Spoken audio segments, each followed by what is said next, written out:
Hello all, welcome back to our channel.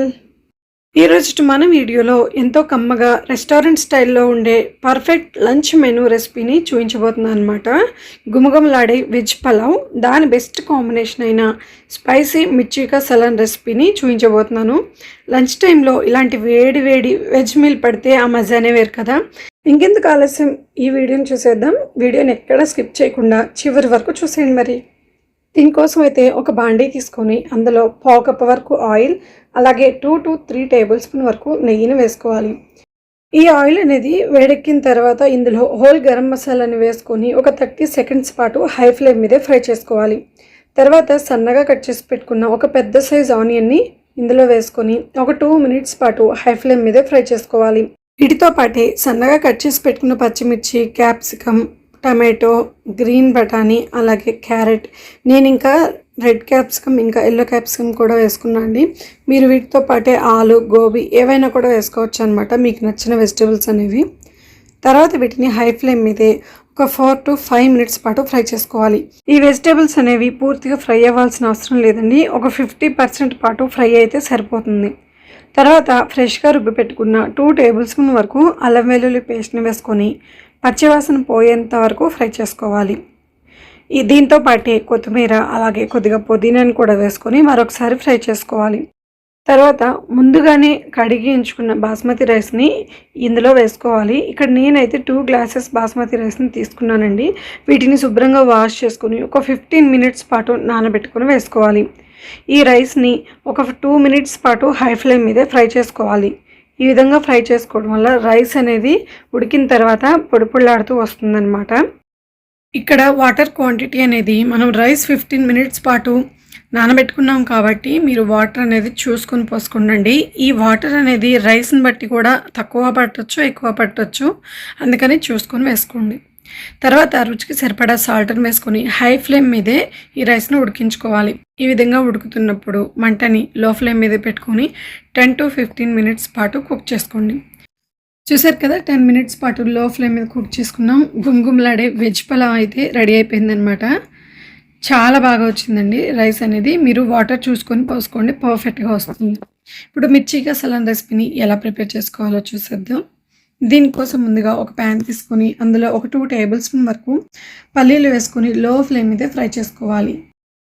తర్వాత ఇందులో సన్నగా కట్ చేసి పెట్టుకున్న పావు చిప్ప వరకు ఎండు కొబ్బరి ముక్కలు, అలాగే 1 టేబుల్ స్పూన్ ధనియాలు, 1/2 టేబుల్ స్పూన్ జీలకర్ర, 4-5 ఎండుమిర్చి, అలాగే 1 టేబుల్ స్పూన్ వరకు పుచ్చగింజలు, 1 టేబుల్ స్పూన్ నువ్వులు, పావు టేబుల్ స్పూన్ వరకు మెంతులు వేసుకొని వీటన్నిటిని లో ఫ్లేమ్ మీదే ఒక 3 to 4 మినిట్స్ పాటు మంచి సువాసన వచ్చేంత వరకు ఫ్రై చేసుకోవాలి. ఈ విధంగా ఫ్రై చేసిన తర్వాత దీంతో పాటే 1 టేబుల్ స్పూన్ వరకు గసగసాలను కూడా వేసుకోవాలి. గసగసాలు అనేది ముందే వేస్తే మాడిపోతాయి కాబట్టి లాస్ట్ 1 మినిట్ దించుతామనగా వేసుకోండి. ఈ రెసిపీకి మెయిన్ ఇంగ్రీడియంట్ ఈ మిర్చియే కదా. బజ్జీ మిర్చి అని మార్కెట్లో దొరుకుతుంది కదా, వాటిని తీసుకోవాలి ఈ మిర్చికా సలాన్ రెసిపీకి.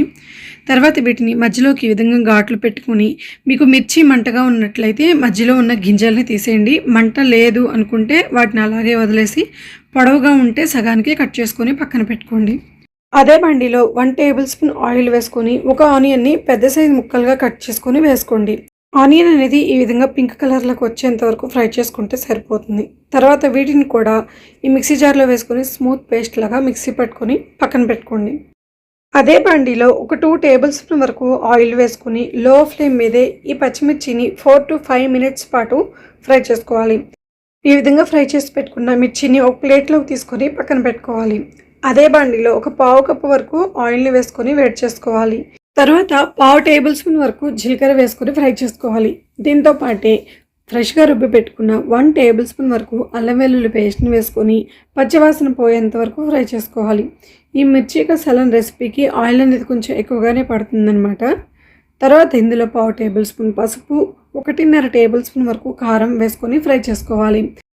కారం అనేది మీరు తినేదాన్ని బట్టి కూడా అడ్జస్ట్ చేసుకొని వేసుకోండి. తర్వాత స్మూత్గా మిక్సీ పట్టించుకున్న మసాలా పేస్ట్ని కూడా వేసుకొని ఈ పసుపు, కారం కలిసిపోయేంత వరకు కలుపుకోవాలి. తర్వాత రుచికి సరిపడా సాల్ట్ని కూడా వేసుకొని మరొకసారి కలుపుకోవాలి. మూత పెట్టేసి లో ఫ్లేమ్ మీద ఒక 5 to 7 మినిట్స్ పాటు ఆయిల్ సపరేట్ అయ్యేంత వరకు ఈ మసాలా పేస్ట్ని ఫ్రై చేసుకోవాలి. తర్వాత నిమ్మకాయ సైజ్ అంతా చింతపండుని తీసుకొని నానబెట్టుకొని చింతపండు పులుసును పిండుకోవాలి. ఈ చింతపండు పులుసును కూడా ఇందులో వేసుకొని మరొకసారి కలుపుకోవాలి. మీరు కొంచెం పులుపు ఎక్కువగా తినేటట్లయితే ఈ చింతపండు పులుసు అనేది కొంచెం ఎక్కువగానే పోసుకోండి. తర్వాత ఇందులో 1/2 టేబుల్ స్పూన్ ధనియా పౌడర్, 1/2 టేబుల్ స్పూన్ జీరా powder, 1/2 table spoon garam masala వేసుకొని వీటన్నిటిని మరొకసారి ఫ్రై చేసుకోవాలి. ఈ విధంగా ఫ్రై చేసుకున్న తర్వాత ఇందులో 1.5 లేదా 2 గ్లాసుల వరకు వాటర్ అనేది పోసుకోవాలి. ఇక్కడ మీరు వాటర్ అనేది ఎక్కువగా పోసుకున్నట్లయితే గ్రేవీ చిక్కబడడానికి ఎక్కువసేపు టైం పడుతుంది. తక్కువ పోసుకున్నట్లయితే కొంచెం గ్రేవీ అనేది తక్కువ టైంలోనే చిక్కబడుతుంది. ఈ మిర్చి కసాలన్ రెసిపీకి సాల్ట్ అనేది పర్ఫెక్ట్గా సరిపోవాలండి. అప్పుడే దీని రుచి తెలుస్తుందనమాట. సాల్ట్ అనేది సరిపోయిందో లేదో చూసుకొని అడ్జస్ట్ చేసుకోండి. తర్వాత మనం ముందుగానే ఫ్రై చేసి పెట్టుకున్న మిర్చిని కూడా వేసుకొని మరొకసారి కలుపుకోవాలి. తర్వాత మూత పెట్టేసి లో ఫ్లేమ్ మీదే ఇందులో వేసిన పచ్చిమిర్చి అనేది పూర్తిగా ఉడికిపోయేంత వరకు కుక్ చేసుకోవాలి. మీరు మధ్య మధ్యలో కలుపుకుంటూ కుక్ చేసుకోండి. ఈ గ్రేవీ అనేది అడుగంటేస్తూ ఉంటుంది. మిర్చి అనేది పూర్తిగా ఉడికిపోయిన తర్వాత కొద్దిగా కొత్తిమీర వేసుకొని మరొకసారి కలుపుకొని స్టవ్ ఆఫ్ చేసుకోవాలి. ఈ మిర్చి కసాలను 2 డేస్ కూడా ఫ్రిడ్జ్లో పెట్టకపోయినా కూడా నిల్వ ఉండాలి అంటే మనం ముందుగానే గ్రేవీ అనేది ఫ్రై చేసుకుంటాం కదా, అది పర్ఫెక్ట్గా ఆయిల్ సపరేట్ అయ్యేంత వరకు ఫ్రై చేసుకోవాలి. అప్పుడే 2 డేస్ అయినా కూడా ఈ మిర్చి కసాలన్ అనేది పాడవకుండా ఉంటుంది.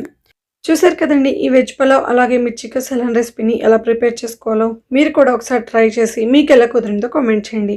అలాగే ఈ వీడియో కనుక మీకు నచ్చినట్లయితే ఒక చిన్న లైక్ చేసి షేర్ చేసి ఈ ఛానల్ని సబ్స్క్రైబ్ చేసుకోండి.